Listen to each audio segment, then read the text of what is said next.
إنا لننصر رسلنا والذين آمنوا في الحياة الدنيا ويوم يقوم الأشهاد يوم لا ينفع الظالمين معذرتهم ولهم اللعنة ولهم سوء الدار.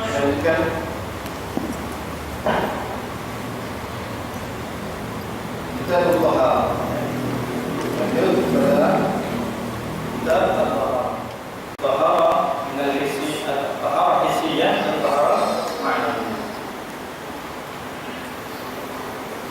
Dan berdoa isinya ini yang akan kita pelajari, yang berkaitan dengan fikih, izalatun najasah, menggugurkan najis, atau raf'al hadas, atau mengangkat hadas. Ini masuk dalam kategori at-taharah hissiyah. Adapun yang masuk ke dalam at-taharah ma'nawiyah itu taharah yang secara ma'nawi itu kita membersihkan hati kita dari segala sesuatu yang dapat menyebabkan dia sakit,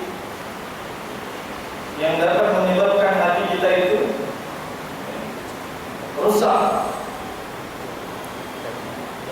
Yang ini dibutuhkan ilmu akidah. Ilmu akidah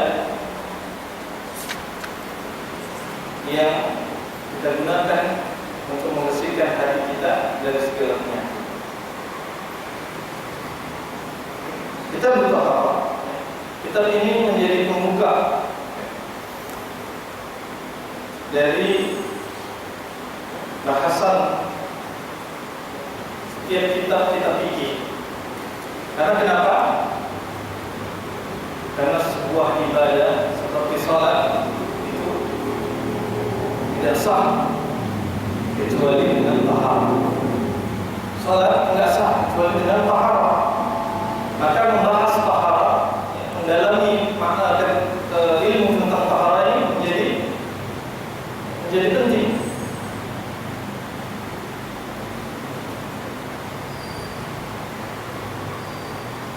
Maka orang-orang yang mengabaikan permasalahan taharah ini atau ilmu tentang taharah ini, sudah dipastikan sholatnya itu tidak sempurna.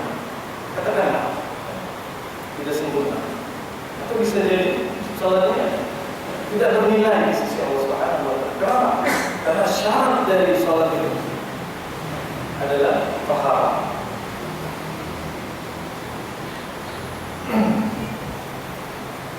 Kemudian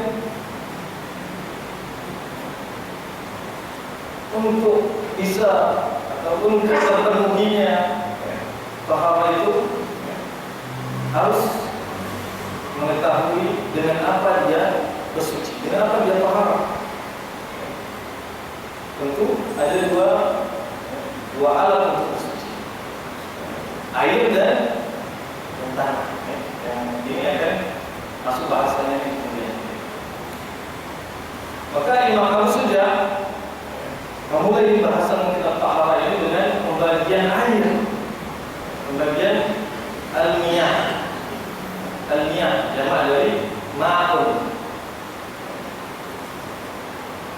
Al-miyah allati yajuzu biha at-tathhir sab'u miyah. Air-air yang boleh untuk bersuci itu ada 7. Air-air yang boleh untuk bersuci ada 7. Apa saja itu? Ma'us sama, air dari langit. Wa ma'ul bahr, dan air bahr apa? Air. Wa ma'ul nahr, dan air sungai. Wa ma'ul bi'ri, dan air sumur. Wa ma'ul aini, dan air dari mata air. Ain itu air mata ya. Wa ma'ul aini itu air dari mata air. Wa ma'ul salji, wa ma'ul barad, air salju dan air barad, air yang hasil dari sejuk, air yang embun. Apa dasarnya? Ini kan Imam Abu Suja tidak menyebutkan dalil yang melandasi pembagian beliau terhadap air ini. Maka ini perlu diketahui oleh seseorang yang ingin atau yang mempelajari, harus mengetahui sumbernya. Dalil jangan cukup hanya pada pernyataan mu'allif dalam kitabnya. Air bagi 7, air yang suci lagi menyucikan, atau air yang dapat menyucikan atau dapat dipakai untuk bersuci, ada 7. Ya. Air ini. Ya. Apa dasarnya? Nggak tahu. Pokoknya ada di kitab ini. Nah, ini tidak cukup. Seorang harus mengetahui dari mana pernyataan Imam Abu Suja ini membagi air tersebut. Karena kaum muslimin dimuliakan oleh Allah Subhanahu wa taala, para fuqaha itu membagi tingkatan manusia itu menjadi 3. Yang pertama, taklid. Yang kedua, ittiba. Yang ketiga, mujtahid. Ingat pembagian 3 ini. Ya. Karena ada orang-orang yang membagi hanya menjadi 2. Kalau tidak taklid, ya berarti mustahil. Itu keliru. Sehingga mereka ini, orang-orang yang punya pemahaman ini, kemudian menghukumi orang-orang yang berdalil dengan Al-Quran dan hadis, ya, secara langsung mengatakan bahwa berarti ada mustahil. Ya, hebat adalah berarti mustahil. Ya, bukan seperti itu. Ya, ini keliru. Bahwa di tengah-tengah antara taklid dan mustahil itu ada ittiba, ada muttabi, ada orang yang mengikut dengan dalil. Ini kebanyakan orang yang keliru, ya, menghukumi para ulama, ya, orang-orang yang menuntut ilmu as-sunnah ini, kemudian menghukumi mereka hebat, mereka mustahil, memproklamirkan dirinya sebagai mustahil. Padahal di antara taklid dan mustahil itu ada muttabi, ada orang-orang yang ittiba dengan dalil, mereka ikuti dalil. Ya. Dan pembagian yang dilakukan Abu Suja ini juga melakukan dalil dan juga berdasarkan dalil. Karena itu tidak cukup kita bermazhab Imam Syafi'i, ya, kemudian mengabaikan dalil-dalil yang digunakan oleh para ulama dalam kitab, atau dalam masalah Indonesia. Maka tidak boleh seseorang berhenti belajar, ya, cukup belajar pada kitab matan Ghoya wa Tahrir ini, nggak naik-naik. Itu saja terus bahas, ya.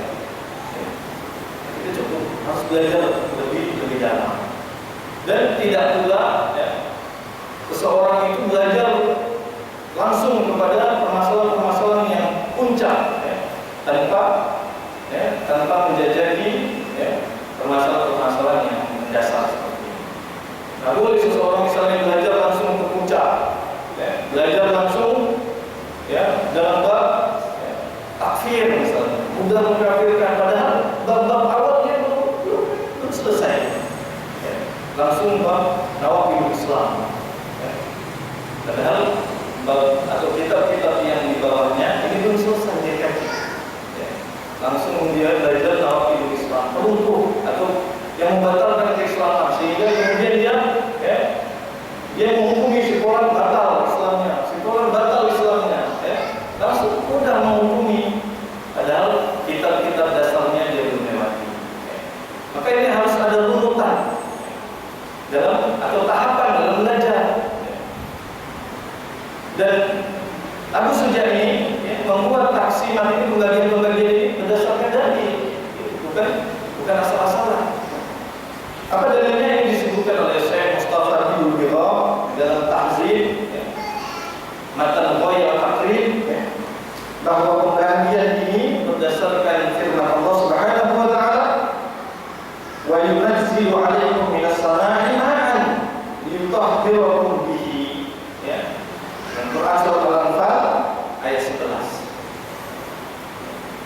Ini dasar pembagian bahwa air yang berasal dari langit ya, itu dapat mensucikan kalian.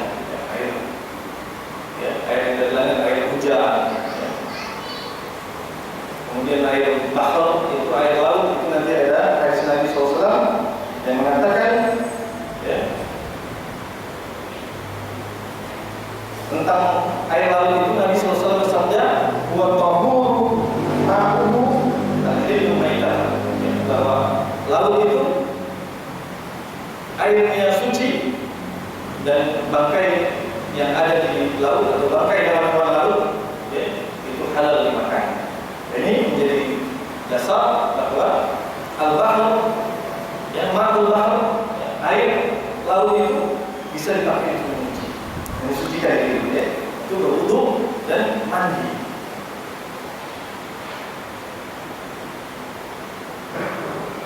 Dan ini pernah terjadi ya, pada seorang sahabat Nabi SAW yang mengendarai atau yang berlayar ya. Pada waktu itu di tengah kapal dan di tengah perjalanannya di atas kapal ya, habis air ya, yang ada tinggal sekian untuk minum ya. Maka kemudian disampaikan kepada Nabi, kalau kami minum air ini maka kami akan kalau kami pakai untuk berwudu maka kami akan kehausan ya. Apakah boleh kami berwudu dengan air laut? Maka Nabi mengatakan ya, wa tahuru ma'u al-hilmu minta tahu bahwa air laut itu suci airnya dan bangkai air laut itu halal dimakan. Ini dasar ya. Wa ma'ul bir dan air sumur suci. Air sumur suci. Dasarnya itu hadis Nabi SAW yang secara umum. Nabi SAW bersabda, al-ma'u tahurun la yanjisuhu syai'un. Ini dasar secara umum bahwa air pada dasarnya itu suci dan tidak bisa la yanjisuhu syai'un, tidak menajiskan sesuatu apapun. Tidak dikatakan air itu najis. Nanti ada dalil yang lain bahwa ya, kalau dia berubah warnanya, berubah rasanya dan berubah baunya, lalu kemudian air itu ya, dikatakan tidak lagi suci.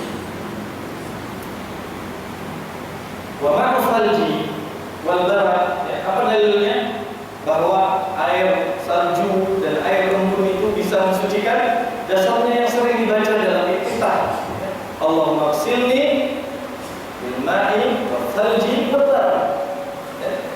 Dari sini para ulama mengatakan bahwa Nabi SAW berdoa di dalam iftitahnya, ya Allah Subhanahu wa taala, ya Allah, ighsilni, basuhlah aku ya, bil ma'i dengan air, wal salji dengan salju, wal bara dan dengan embun. Nabi selalu berdoa itu pada setiap kali doa iftitah. Di sini para ulama ya, menjadikan dalil bahwa air salju ya, dan air embun itu bisa mensucikan, ya, bisa mensucikan. Ini dasar dari pembagian air yang 7 ini ya, yang bisa digunakan untuk bersuci. Jadi sudah jelas ya bahwa pembagian air ini juga butuh dalil. Tidak sembarangan, ya. Tidak dengan bagi-bagi saja, gitu. Dengan perkiraan-perkiraan ini kayaknya ini suci kayaknya, ya. Nggak bisa seperti itu, ya. Nggak bisa ya Pak. Semua butuh dalil, ya. Semua butuh dalil. Dan ini dibuktikan oleh Allah. Kemudian, summa, ya, kita lanjutkan. Summa al-niyamu ala arba'ati aqsam. Ya, kemudian air itu dibagi kepada 4 jenis. Ya. Tadi air yang bisa dipakai untuk bersuci ada 7. Ya. Kemudian air secara umum dibagi kepada 4 jenis. Yang pertama, tahirun mutahhirun ghairu makruh. Air yang suci tahir, air yang suci mutahhirun, lagi menyucikan, ghairu makruh, dan tidak makruh. Ini pembagian yang pertama, yakni wahua, yakni air yang suci lagi menyucikan, yang tidak makruh digunakan. Itu ada, yakni disebutkan yang pertama al-ma'ul mutlaqu, yang pertama air mutlak. Ini tidak ada bagian ya. Artinya air yang suci menyucikan, ghairu makruh, wa huwa ma'ul mutlaq. Ini air yang mutlak. Air yang suci lagi menyucikan dan tidak makruh itu ya air mutlak namanya. Oke.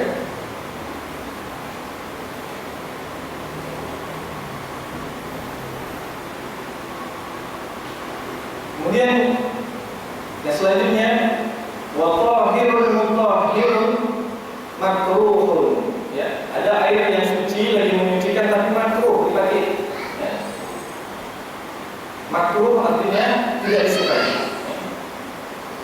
Wa huwa al-ma'us wa al-ma'u al-musammas. Ya, al-ma'us ya, al-ma'ul musammas. Ya. Jadi air yang dipanaskan. Di sini Imam Nawawi rahimahullah taala berbeda pendapat dengan, atau pendapat yang berbeda dengan Abu Suja. Kalau Abu Suja mengatakan air musammas, air yang dipanaskan itu makruh. Ya. Tapi Imam Nawawi rahimahullah taala di dalam kitab Al-Majmu' itu air ini tidak makruh. Tidak makruh. Dan ya, ini butuh penjelasan yang lebih rinci tentang ya. Ini kita akan dasar ya, kita belajar saja apa yang disebutkan oleh Abu Suja ya. Dan pendalamannya nanti kita akan sebutkan pada kesempatan yang lain. Kemudian wa tahirun ghairu mutahhirin,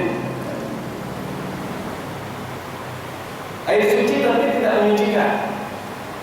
Wa huwa al-ma'ul musta'mal. Air musta'mal kata Abu Suja, air ini suci tapi tidak menyucikan. Air musta'mal, definisi air musta'mal itu ya, air yang keluar dari anggota tubuh ya, setelah dibasuh. Air yang keluar atau air yang mengucur dari anggota tubuh yang dibasuh ketika berwudu atau mandi. Ini disebut air musta'mal. Jadi menurut Abu Suja, air musta'mal ini air musta'mal ini akhirnya baik mutahhir. Suci tapi tidak menyucikan. Dalam hal ini berbeda pendapat para ulama. Dan yang rajih, yang kuat bahwa air yang sudah dipakai atau air yang keluar dari anggota tubuh yang dibasuh wudu ini air suci, tetap suci. Tetap suci. Apa dasarnya? Dasarnya hadis Nabi SAW yang menceritakan bahwa beliau mandi dengan Maimunah dalam satu kejadian. Nabi SAW mandi dengan Maimunah, istrinya ya, yang dibayangkan orang lain. Istri Nabi SAW mandi dalam satu kejadian. Dari hadis ini para ulama mengatakan bahwa air musta'mal itu suci, karena Nabi SAW mandi berdua.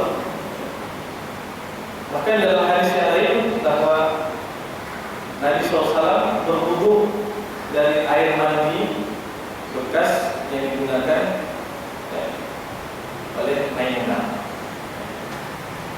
Dan ini disebutkan oleh Wahbah Az-Zuhaili.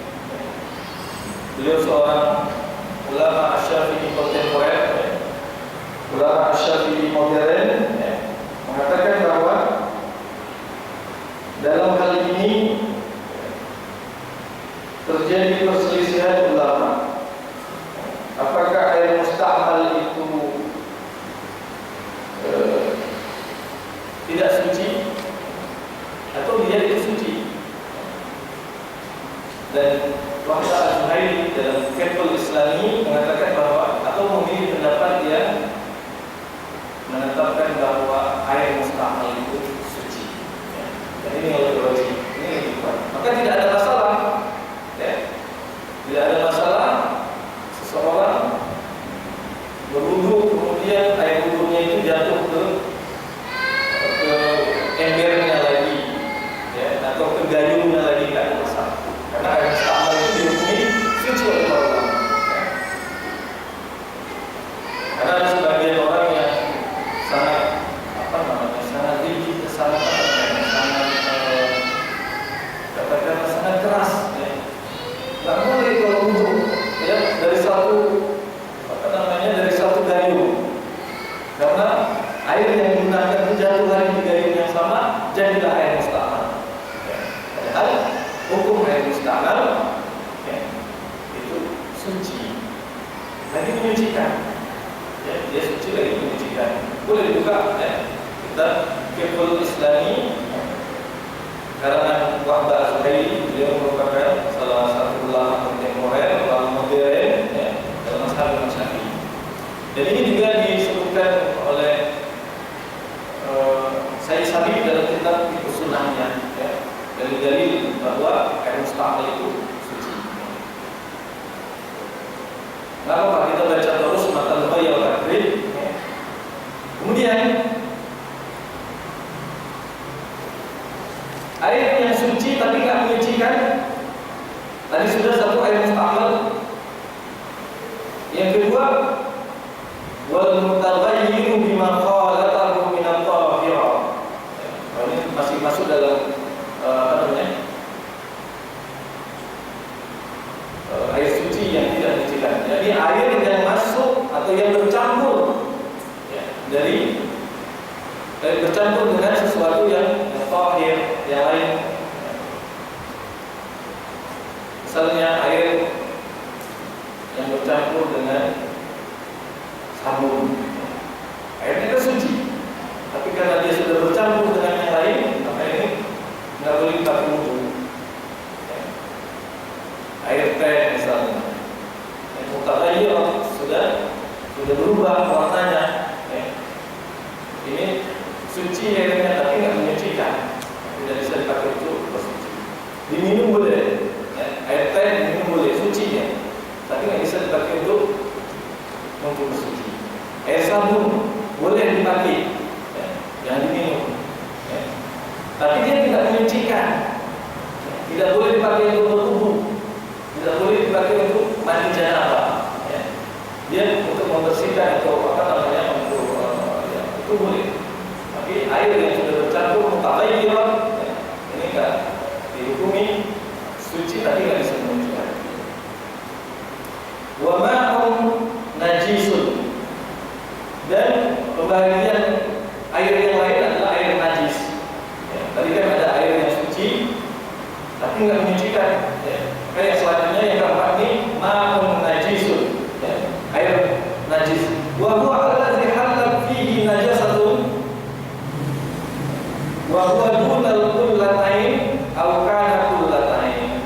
Fataghayyara wal kullatani khamsumi'atin rajulin di Baghdadi takriban fil asah.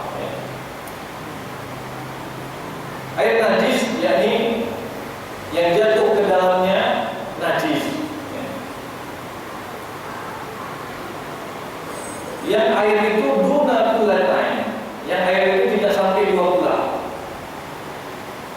atau dia sampai 2 bulan, fataghayyara, tapi dia berubah warnanya. Pertama, air yang tidak sampai 2 bulan jatuh najis ke dalamnya.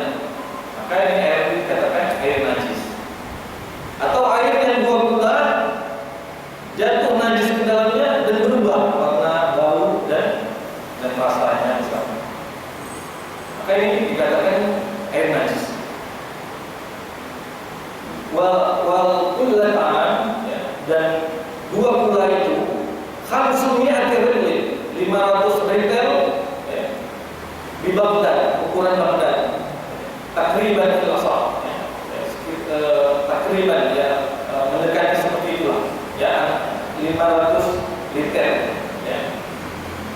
Para ulama ketika mengkonversi, ya, retail Baghdad ini 1 liter, 1 retail Baghdad ini, atau kita katakan 2 pula, itu sama ukurannya dengan sebuah bak ukuran 1 kali 1 kali 1. Ya.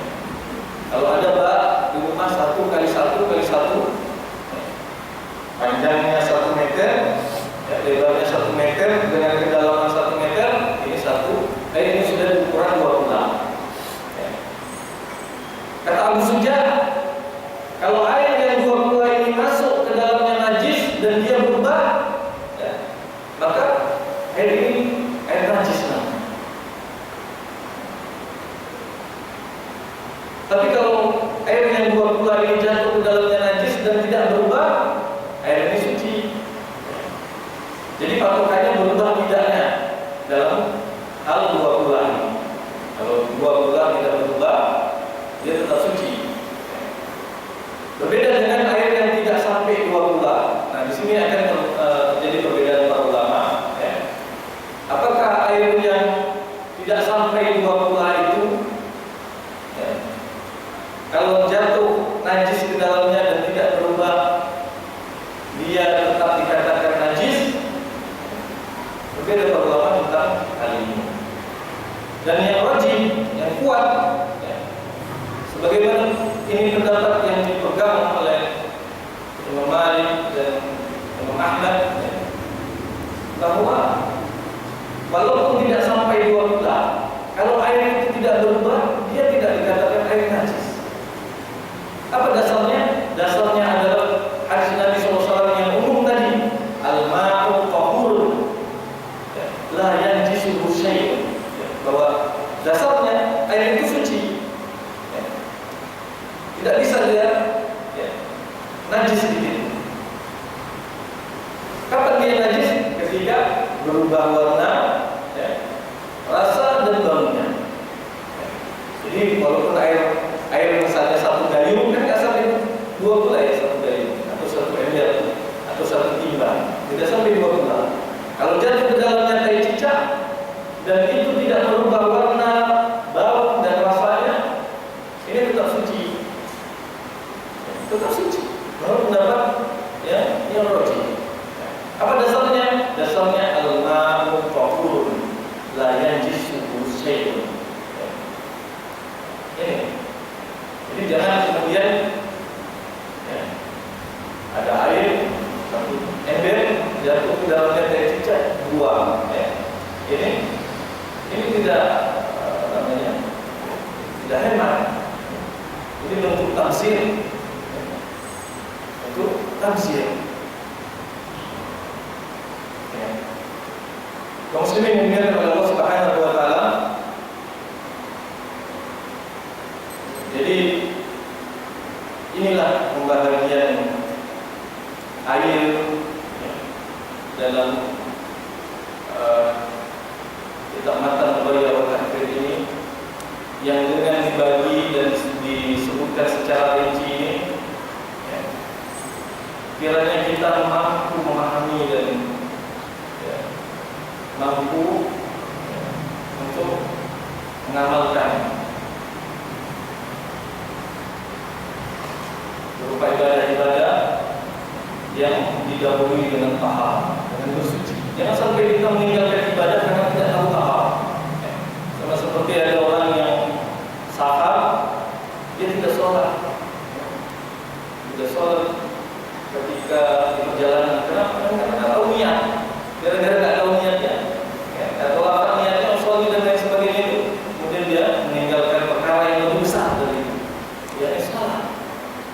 Ya. Jangan pula kita yang tidak tahu, ya, tentang jenis-jenis air ini, kemudian